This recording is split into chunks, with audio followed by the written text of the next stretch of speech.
I choose Jesus because he continues to choose me. There was a good season in my life where I was my own worst enemy. Um, Looked for any possible way to bring on myself because my self-esteem was truly very low. I'm gonna be honest, it was really low. Sometimes it still can be like that. And when it would be low, saw it as my responsibility to punish myself and to make myself learn a lesson a hard way, because I was like, I'm deserving of that. Like, um, if you know, I think it's a verse or something like that. And it was like, God, who am I that you were mindful of me? Yeah, that is a verse.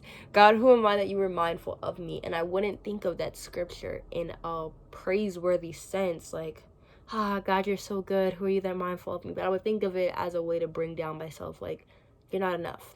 You're nothing that God is mindful. There's nothing you've done. There's nothing that you could do that you would ever be worthy of what God has for you. And so I would take that and just honestly be my own worst enemy. And I was against myself for the longest time. And this reminds me of a verse, I think it's Romans 8:31, and it says, if God is for you, then who can be against you? And yeah, I need that in a sense of, okay, all the haters, blah blah blah, if you're ever against me and if God is for me, then kick rocks. It's not gonna happen. But in that moment, in that season of my life, I didn't need that for other people. It wasn't other people that I was worried of. Well, yeah, the devil, of course, but it wasn't other people that I was worried about. It was myself. I need that scripture to say, even if I'm against myself, if God is for me, then that's all that matters. If I'm against me, then what does it matter, because he is for me? And it wouldn't matter what I would try to do to myself. It wouldn't matter what self-sabotage I would try to put my way, or it didn't matter what type of downbringing I would bring on myself, because if God was for me, there's nothing I could do to change that. There's nothing that I could do to ever separate myself from his love.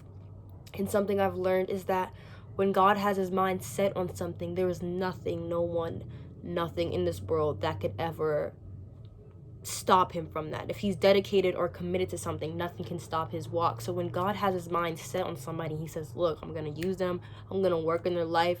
I'm going to fight for them. There's nothing that could ever change his mind about that. And so I had to realize that about myself, is that if God is fighting for me, if he's truly fighting for me, which he was, then there's nothing I could possibly do to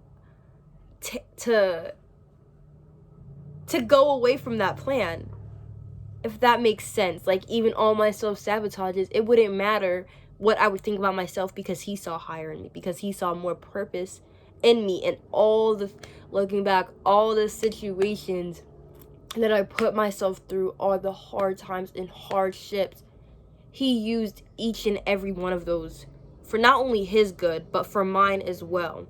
He used each and every one of those for both of our good, to teach myself a better lesson. And the pain that I caused myself, he gave purpose. He gave purpose in each and every one of those situations, and his providence remained. So when people ask me, like, why do I choose Jesus? It's because he continues to choose me.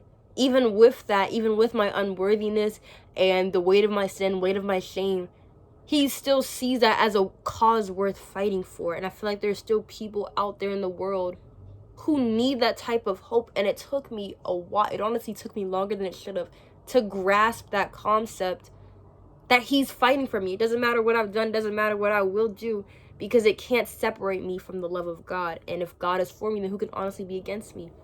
And so that's why I choose Jesus, because he continues to choose me even to this day. As I mess up in my flawed life, he still chooses me and sees me as a cause worth fighting for. And he helps me work it through and, pray about it, go into scripture, and he continues to fight for me. So that is why I choose Jesus, because he continues to choose me.